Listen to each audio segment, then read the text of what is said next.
ভারতীয় সরকার সম্প্রতি পাকিস্তানকে এক চূড়ান্ত নির্দেশনা দিয়েছে, যা দক্ষিণ এশীয় রাজনীতি এবং নিরাপত্তা পরিস্থিতিতে নতুন উত্তেজনা সৃষ্টি করেছে। ভারত দাবি করেছে পাকিস্তানকে কাশ্মীর থেকে তার সকল সেনা এবং প্রশাসনিক কার্যক্রম এক্ষুনি বন্ধ করতে হবে, কারণ কাশ্মীর ভারতের অবিচ্ছেদ্য অংশ এবং পাকিস্তানকে এই অঞ্চলে হস্তক্ষেপ করতে দেয়া হবে না। ভারতীয় সরকারের পক্ষ থেকে জানানো হয়েছে, কাশ্মীর ভারতের সার্বভৌম অংশ। পাকিস্তান সেখানে অবৈধভাবে তার সেনাবাহিনী এবং প্রশাসনিক কার্যক্রম চালাচ্ছে, যা আন্তর্জাতিক আইন এবং জাতিসংঘের প্রস্তাবের বিরোধী। পাকিস্তানকে কাশ্মীর ত্যাগ করতে হবে এবং তার কার্যক্রম বন্ধ করতে হবে। কাশ্মীর নিয়ে ভারত ও পাকিস্তানের বিরোধ দীর্ঘদিনের। 1947 সালে ভারতের স্বাধীনতার পর থেকেই কাশ্মীরের জন্য এই দুই দেশের মধ্যে উত্তেজনা ও সামরিক সংঘর্ষ চলেই এসেছে।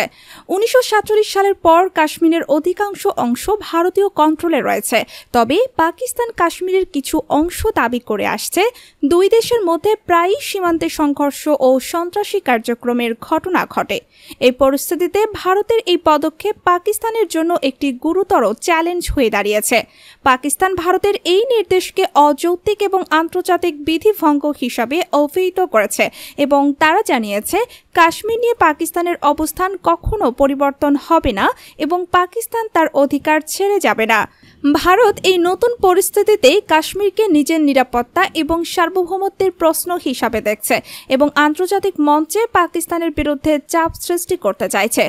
ভারতীয় নেতারা তাদের বক্তব্যে বলেছেন, কাশ্মীর নিয়ে পাকিস্তানকে স্পষ্ট বার্তা দেওয়া হয়েছে, তারা অবিলম্বে সেখানে নিজের কার্যক্রম বন্ধ করুক। এদিকে পাকিস্তান এই পদক্ষেপের বিরুদ্ধে আন্তর্জাতিক সমর্থন দাবি করছে এবং তাদের কূটনীতিকরা ভারতের সাথে এই ইস্যুতে আলোচনার আহ্বান জানাচ্ছেন।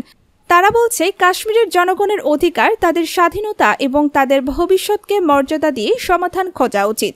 এই সংকটের পরবর্তী পদক্ষেপ কি হবে তা এখন দেখার বিষয়। দুই দেশের এই উত্তেজনাপূর্ণ পরিস্থিতি যদি অব্যাহত থাকে, তবে এটি শুধু দক্ষিণ এশিয়ার নয়, বিশ্ব নিরাপত্তা পরিস্থিতিতেও বড় ধরনের প্রভাব ফেলতে পারে।